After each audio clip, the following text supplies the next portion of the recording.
नमस्कार। श्रीमद् वाल्मीकि रामायण अखंड पाठ में स्वागत है आपका। युद्धकांड के इस 43वें सर्ग में त्रिचत्वारिंशः सर्ग।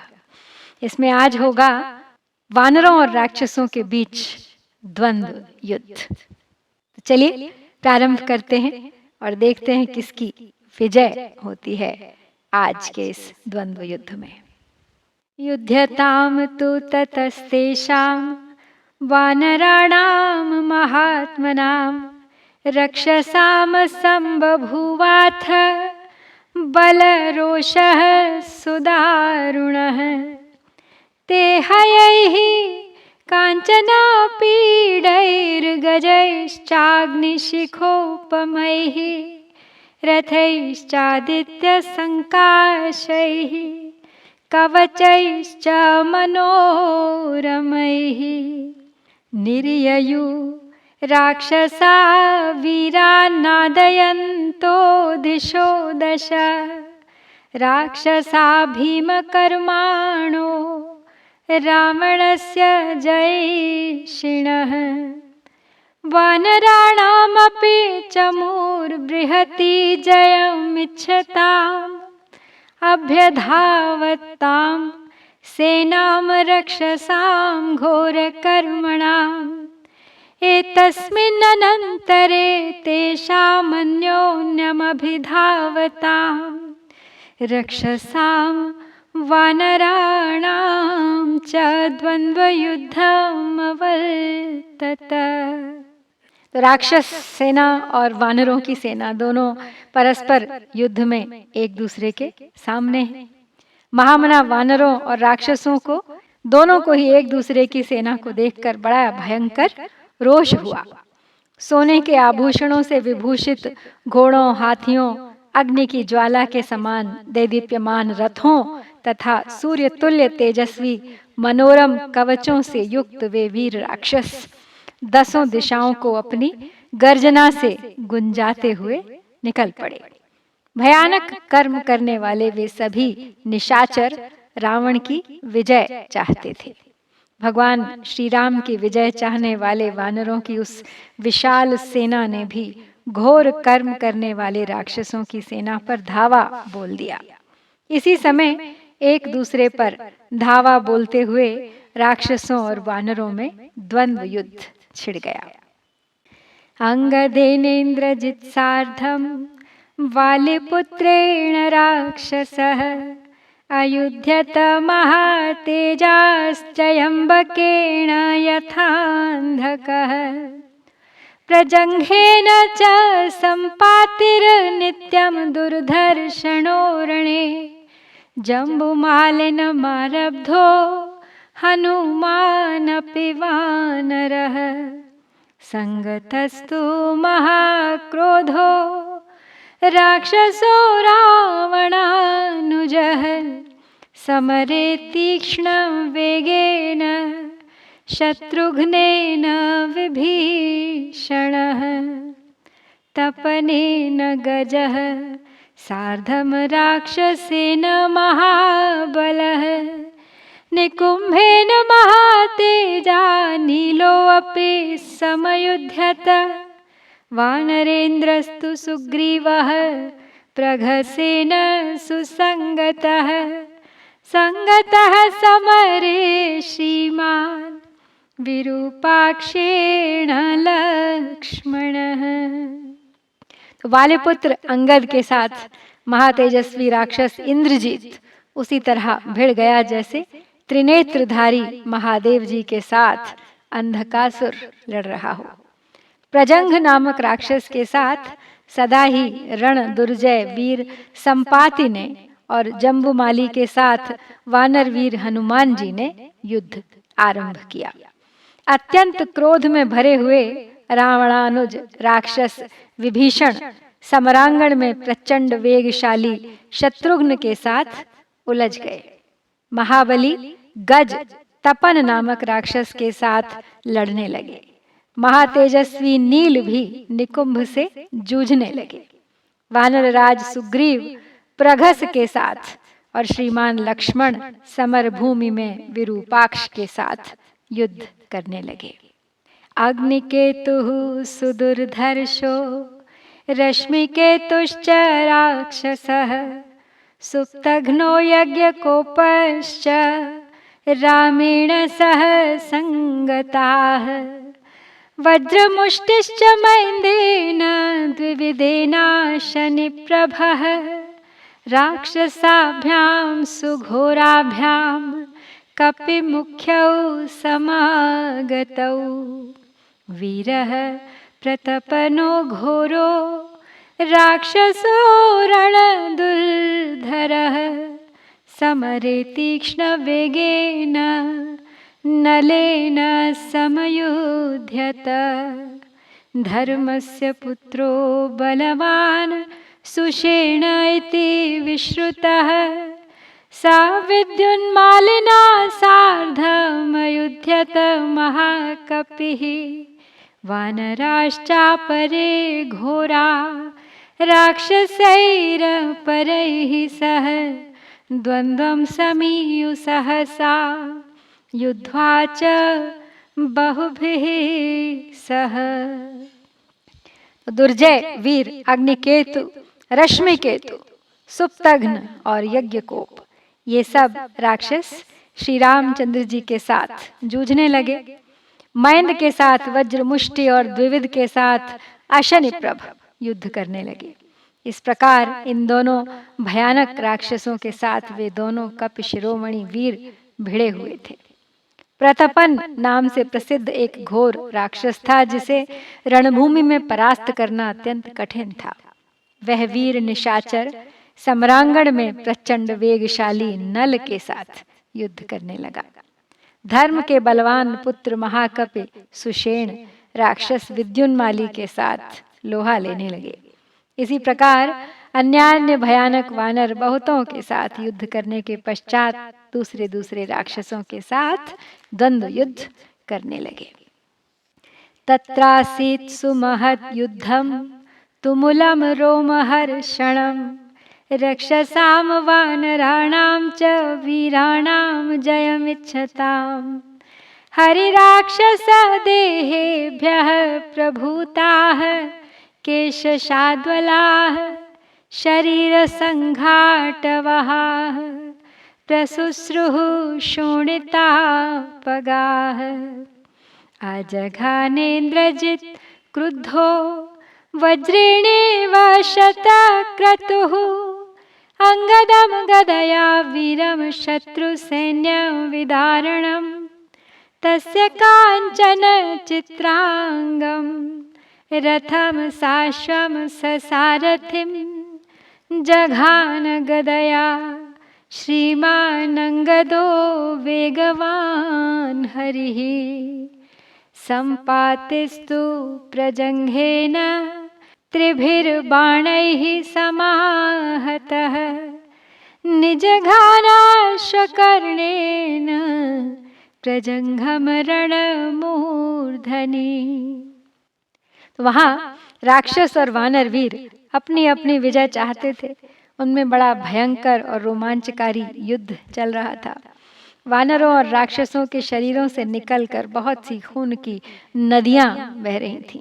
उनके सिर के बाल ही वहां शैवाल के समान जान पड़ते थे। वे नदियां सैनिकों की लाश रूपी काष्ठ समूहों को बहाए लिए जाती थी।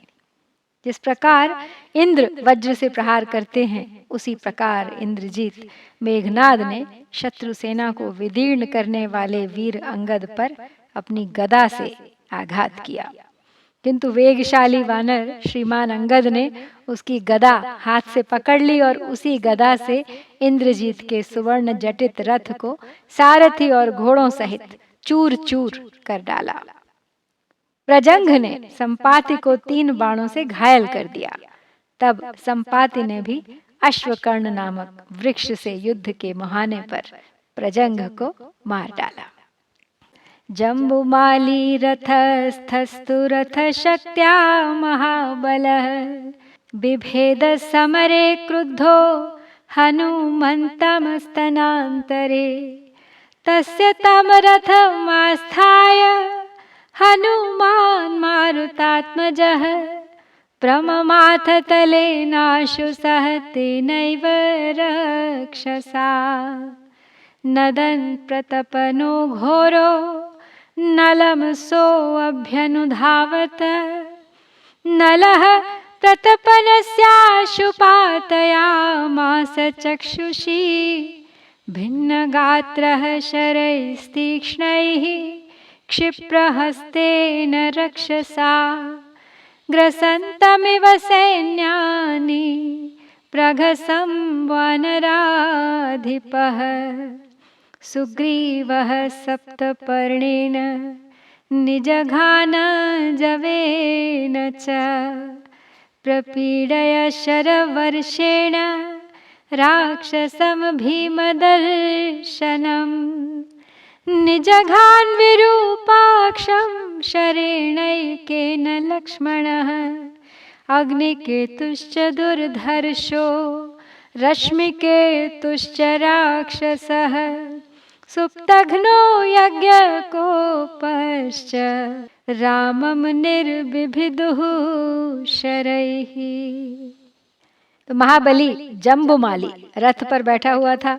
उसने कुपित होकर समरांगण में एक रथ शक्ति के द्वारा हनुमान जी की छाती पर चोट की, परंतु पवन नंदन हनुमान उछलकर उसके उस रथ पर चढ़ गए और तुरंत ही थप्पड़ से मारकर उन्होंने उस राक्षस के साथ ही उस रथ को भी चौपट कर दिया और जम्बुमाली मर गया।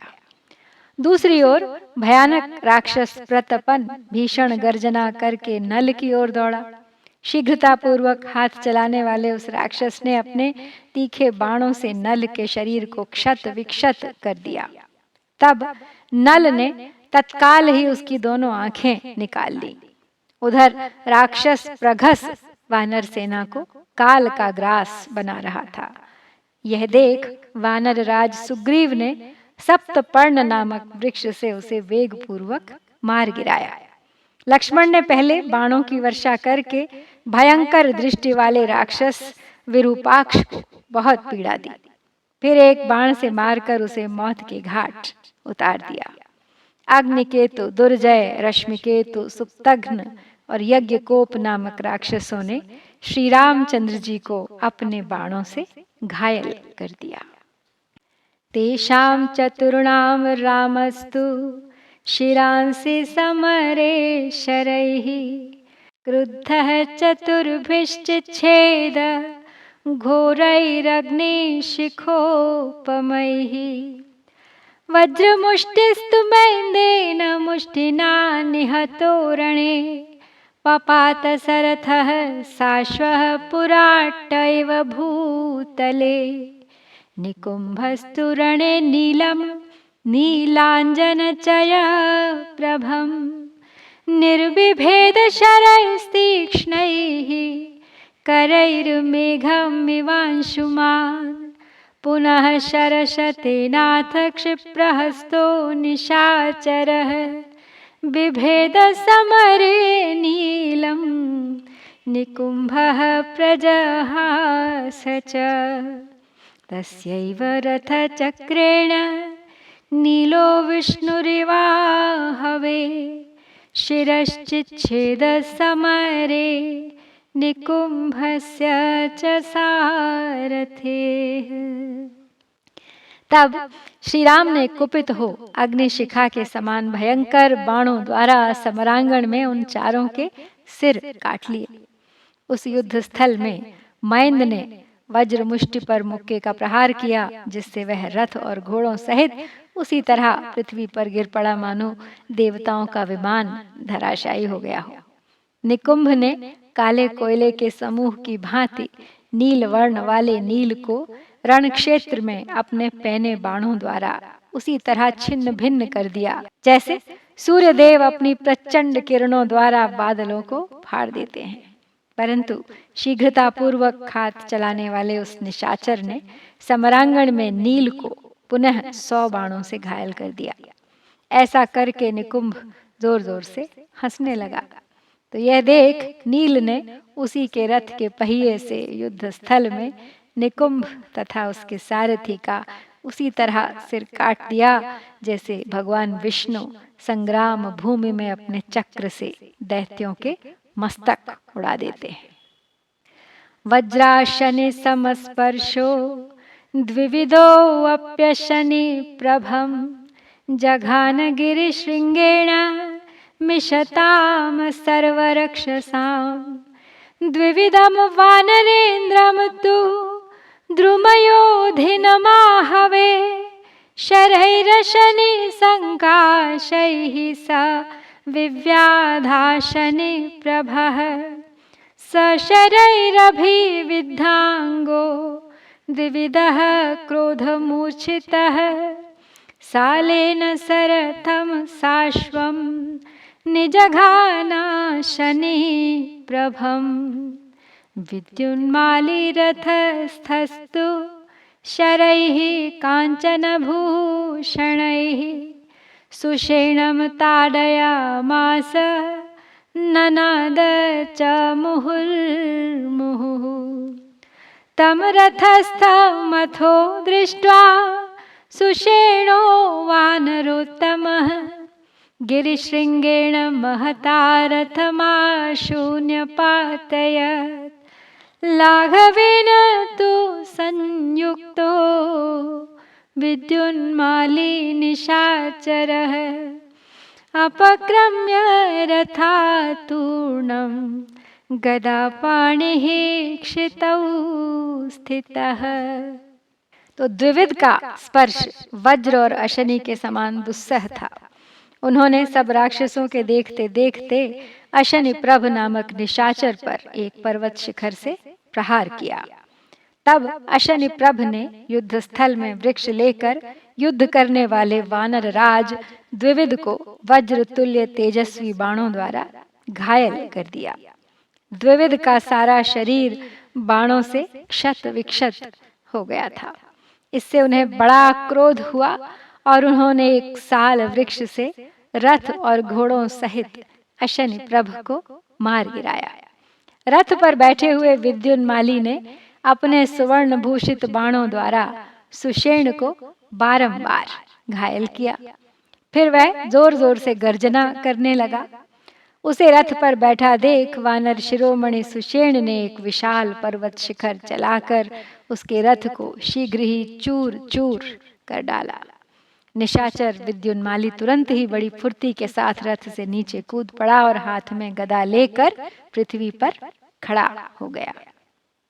ततः क्रोध समाविष्टः सुषेणो हरिपुंगवः शिलाम सुमहतीम गृह्य निशाचरम अभिद्रव तमापतन्तं गदया विद्युन्माली निशाचरः वक्षस्यभिजघानाशु सुषेणं हरिपुंगवम् गदा प्रहारं तं घोरम् अचिन्त्य प्लवगोतमः तां तूष्णीं पातयामास तस्योरसि महामृधे शिलाप्रहाराभिहतो विद्युन्माली निशाचरः निष्पिष्टहृदयो भूमौ गतासुरनिपपातः एवं तैर्वानरैः शूरैः शूरास्ते रजनीचराः द्वन्द्वे विमिथिस्तास्तत्र दैत्याैव दिवौकसैः। तदनंतर क्रोध से भरे हुए वानर शिरोमणि सुषेण एक बहुत बड़ी शिला लेकर उस निशाचर की ओर दौड़े। कपिश्रेष्ठ सुषेण को आक्रमण करते देख निशाचर विद्युन्माली ने तत्काल ही गदा से उनकी छाती पर प्रहार किया। गदा के उस भीषण प्रहार की कुछ भी परवाह न करके वानर प्रवर सुषेण ने उसी पहले वाली शिला को चुपचाप उठा लिया और उस महासमर में उसे विद्युन्माली की छाती पर दे मारा। शिला के प्रहार से घायल हुए निशाचर विद्युन्माली की छाती चूर चूर हो गई और वह प्राण शून्य होकर पृथ्वी पर गिर पड़ा। इस प्रकार वे शूरवीर निशाचर शौर्य संपन्न वानर वीरों द्वारा वहां द्वंद्व युद्ध में उसी तरह कुचल दिए गए, जैसे देवताओं द्वारा दैत्य मथ डाले गए थे। भल्लैश्चान्यैर्गदाभिश्च शक्तितोमर सायकैः अपविद्धैश्चापि रथैस्तथा साङ्ग्रामिकैर्हयैः निहतैः कुञ्जरैर्मत्तैस्तथा वानरराक्षसैः चक्राक्षयुगदण्डैश्च भग्नैर्धरणे संश्रितैः बभूवायोधनं घोरं गोमायुगणसेवितं कबन्धानि समुत्पेतुर्दिक्षु वानररक्षसां विमर्दे तुमुले तस्मिन् देवासुररणोपमे निहन्यमाना हरिपुङ्गवैस्तदा निशाचराः शोणितगन्धमूर्छिताः पुनः सुयुद्धं तरसा समाश्रिता दिवाकरस्यास्तमयाभिकाङ्क्षिणः। उस समय भालों, अन्यान्य बाणों, गदाओं, शक्तियों, तोमरों, सायकों, टूटे हुए और फेंके हुए रथों, फौजी घोड़ों, मरे हुए मतवाले हाथियों, वानरों, राक्षसों, पहियों तथा टूटे हुए जुओं से जो धरती पर बिखरे पड़े थे, वह युद्ध भूमि बड़ी भयानक हो रही थी। गीदड़ों के समुदाय वहां सब ओर विचर रहे थे। देवासुर संग्राम के समान उस भयानक मारकाट में वानरों और राक्षसों के कबंध यानी मस्तक रहित धड़ संपूर्ण दिशाओं में उछल रहे थे। उस समय उन वानर शिरोमणियों द्वारा मारे जाते हुए निशाचर रक्त की गंध से मतवाले हो रहे थे। वे सूर्य के अस्त होने की प्रतीक्षा करते हुए पुनः बड़े वेग से घमासान युद्ध में तत्पर हो गए। तो राक्षसों और वानरों के बीच द्वंद्व युद्ध में वानरों की विजय के साथ हम श्री वाल्मीकि निर्मित आर्ष रामायण आदि काव्य के युद्ध कांड में 43वां सर्ग पूरा करते हैं। इत्यार्षे श्रीमद् रामायणे वाल्मीकिये आदि काव्ये युद्ध कांडे 43 सर्गः। ओम श्री सीतारामचन्द्राभ्यां नमः।